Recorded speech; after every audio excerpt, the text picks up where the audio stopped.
स्वागत है आप सभी लोगों का मेरे चैनल रागनी सिंह में। आइए सुनते हैं मालती जोशी जी की कहानी साजिश। पूरे घर में एक तनाव सा व्याप्त है। कल पम्मी की फिर चिट्ठी आई है और पूरा जैसा कि हमेशा होता आया है, पूरा घर भीतर ही भीतर हिल उठा है। बाबूजी लगातार छत पर चहलकदमी कर रहे हैं। अम्मा रसोई में बैठकर आंसू बहा रही हैं। सोहन तो पढ़ाई का बहाना लेकर दोस्त के यहाँ निकल गया है। खाने के वक्त भी उसने शक्ल नहीं दिखाई। निम्मी अलग मुंह फुलाए पढ़ने के कमरे में बैठी है। बच्चे टुकुर टुकुर जिस तिस का मुंह ताक रहे हैं। सबसे ज्यादा संत्रस्त और परेशान है मोहन और शीला। संकोच के मारे बेचारे अपने से ही आंख चुरा रहे हैं। दोनों ने जैसे अपने होंठ सी लिए हैं। डरते हैं कि कोई ऐसी वैसी बात मुंह से निकल जाए जो बारूद के ढेर में चिंगारी का काम करे। वैसे ही वे दोनों हमेशा से कटघरे में खड़े हैं। घर में अच्छा बुरा जो होता है उन्हीं के सिर जाता है। पम्मी की जब भी चिट्ठी आती है, दोनों पति पत्नी अपराध बोध से ग्रस्त हो जाते हैं, क्योंकि उस चिट्ठी की पहली प्रतिक्रिया अम्मा पर होती है। वे बड़बड़ाना शुरू कर देती हैं। इनके लिए तो बहन भार हो गई थी ना, बस ठाव देखा न ठिकाना, झोंक दी भट्ठी में। अम्मा को तो बस कुछ न कुछ कहते रहना है। उनकी इन्हीं बातों से तंग आकर वे लोग निम्मी के वक्त थोड़ा सुस्त हो गए हैं। तो अम्मा बाबूजी 100 बार सुना चुके थे। दो दो भाई हैं पर किस काम के, मजे से हाथ पर हाथ धरे बैठे हैं। कल को लड़की किसी का हाथ पकड़कर भाग जाएगी तब अक्ल ठिकाने आएगी। परेशान है मोहन शीला। किसी करवट उन्हें चैन नहीं है। और अब फिर पम्मी की चिट्ठी आई है। अब इस घर में मेरा निवाह नहीं हो सकता। आप लोग मुझे आकर लिवा ले जाइए, नहीं तो मैं कुछ खाकर सो रहूंगी। पम्मी का यह नाटक पिछले 4 सालों से चल रहा है। 5 साल के वैवाहिक जीवन में मुश्किल से 1 साल शांति से गुजारा होगा। पता नहीं कब क्या हो जाता है और वह अपनी लड़की को गोद में उठाकर यहाँ चली आती है। शुरू शुरू में तो सब उसे हाथों हाथ ले लेते थे। सबको उससे सहानुभूति भी थी। बाबूजी खुद जाकर 2-4 बार समधी जी से बेटे के किए अनकिए अपराधों की माफ़ी मांग आए।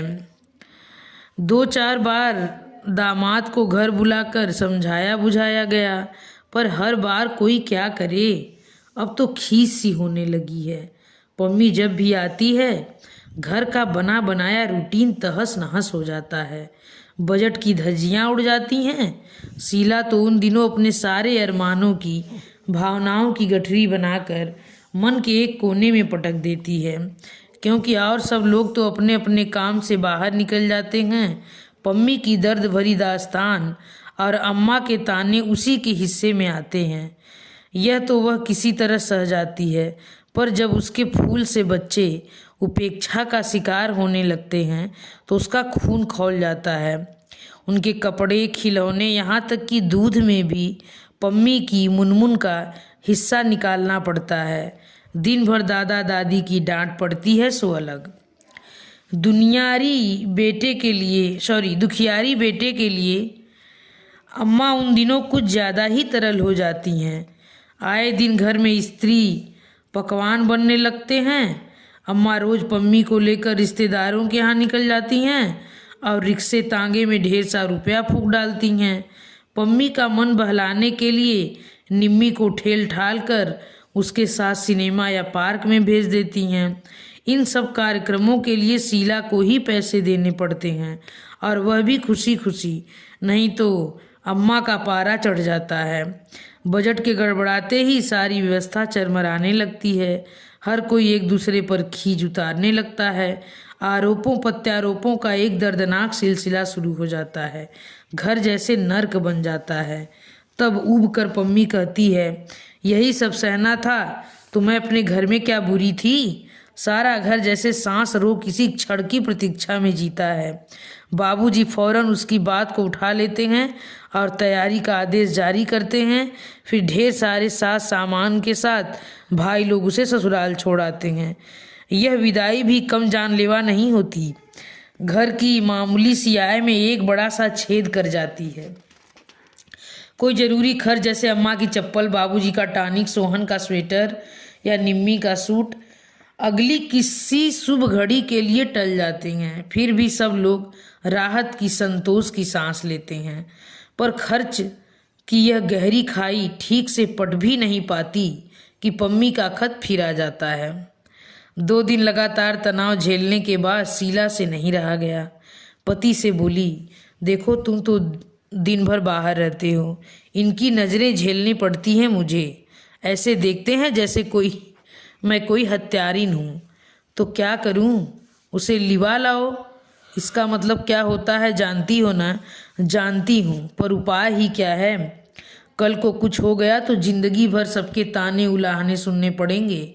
सुबह दफ्तर जाते हुए मोहन ने सबके सामने सबको सुनाते हुए सोहन से कहा, ये 200 रुपये रखो और दोपहर की गाड़ी से निकल जाओ। कहाँ? जयपुर। पम्मी को लिया लाओ, फिर यहाँ जैसा होगा भुगत लेंगे। अम्मा का चेहरा एकदम खिल उठा। वे बड़ी आशा से सोहन को देखती रहीं। वह पत्थर की मूर्ति की तरह निश्चल खड़ा रहा। रुपयों को उसने छुआ भी नहीं। आखिर मोहन को ही पूछना पड़ा, क्या सोच रहे हो भैया? दीदी का आना क्या 2 महीनों के लिए टल नहीं सकता? क्यों? क्या जानते हो कि यह मार्च का महीना है?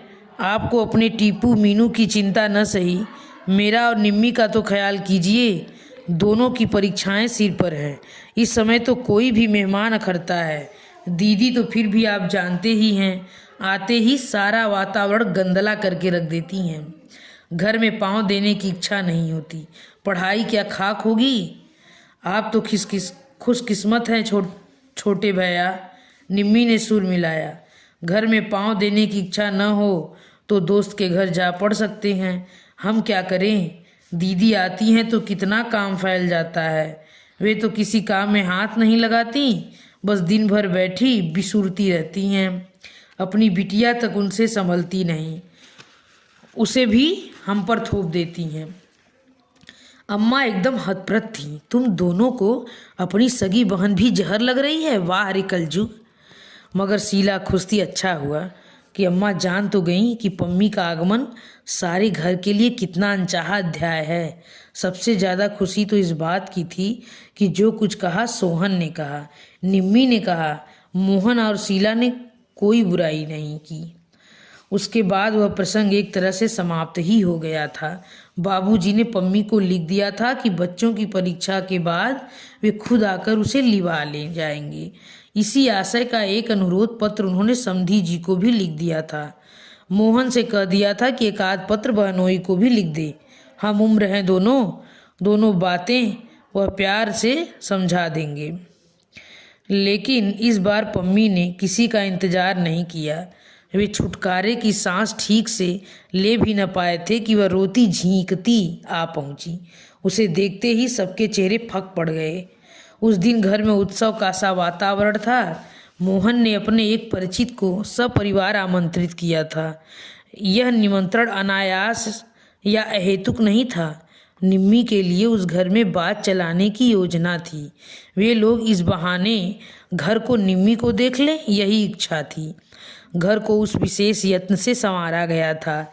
निम्मी भी सजी धजी गुड़िया सी बैठी थी, इतनी चुप चुप जैसे कि मुंह में जबान ही न हो। और सबने भी अपने बेहतरीन पोशाकें पहन ली थी।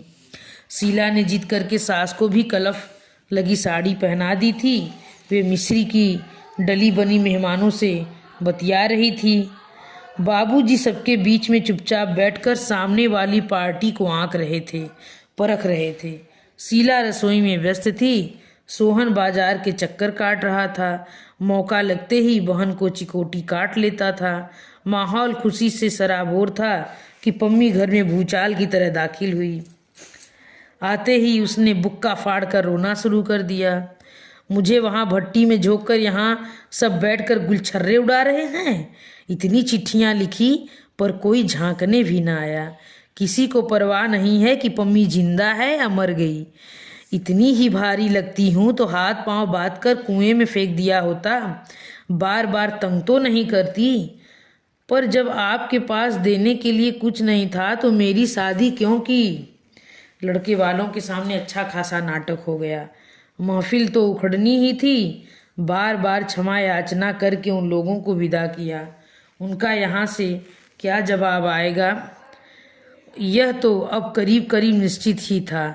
बड़ी मुश्किल से कहीं बात लगी थी, सब चौपट हो गया। महीने के अंतिम दिन थे, फिर भी मोहन ने जी कड़ा करके स्वागत सत्कार में 150 फूंक डाले थे, पर सब पानी फिर गया। घर में जैसे मातम छा गया। निम्मी तो खटपाटी लेकर ऐसे पड़ गई, उसने खाना भी नहीं खाया और लोग भी पम्मी से खींचे खींचे ही रहे। अम्मा और भाभी को छोड़कर किसी ने ठीक से कुशल क्षेम भी नहीं पूछी। अपने स्वागत का यह नया अंदाज देखकर पम्मी सहम गई। 2 दिन तक तो उसने किसी तरह सब्र कर लिया। तीसरे दिन फट ही पड़ी। लगता है किसी को मेरा आना अच्छा ही नहीं लगा। पहले से ही जानती तो यहाँ आती ही क्यों। अपमान ही सहना है तो अपने घर सहूंगी। घर में नहीं निभेगी तो यह कहीं नौकरी कर लूंगी। सोहन भी जैसे तैयार ही बैठा था, बोला तो कर ले न नौकरी। जिंदगी भर भैया भाभी की छाती पर मूंग दलना क्या जरूरी है। जब मन होता है मुंह उठाकर चली आती हो। आखिर तुम्हारे लिए कोई कितना करेगा। घर में एक लड़की और है। आती हूँ तो अपने बाप के घर आती हूँ। पम्मी ने तमक कर कहा। तुम्हारे दरवाजे आऊँ तब आंखें दिखाना। बाप का घर है। कहकर सोहन बाहर चला गया।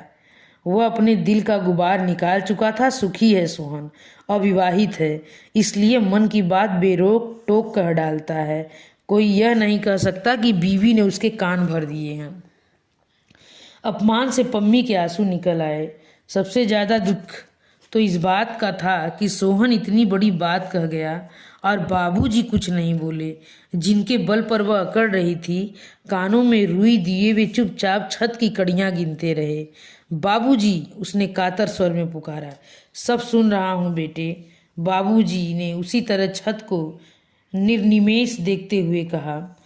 पर सच बात तो यह है बेटा कि अब तुम्हारे बाप का घर कहाँ रहा।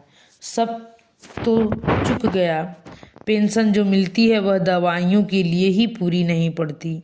बेटे के भरोसे पर जी रहा हूँ। अपनी लंबी चौड़ी गृहस्थी उसके गले मढ़कर बैठ गया हूँ। उसका बोझ और कितना बढ़ाऊँ बाबूजी। लेकिन पम्मी बेटे, हम लोग तुम्हारे जन्म के जिम्मेदार हैं। कर्म तो तुम्हें अपने खुद ही झेलने होंगे। सुख दुख जो भी हो अपने घर में ही सहो बिटिया। कल को तुम यहाँ आकर बैठ जाओगी तो बताओ निम्मी को कौन स्वीकारेगा। पम्मी के सारे सवाल चुक गए थे और शायद उत्तर भी। 3-4 दिन बाद पम्मी को सोहन के साथ गाड़ी में बिठा कर लौटे तो बाबूजी को ऐसा लग रहा था जैसे बेटी को अंतिम विदा दे आए हों।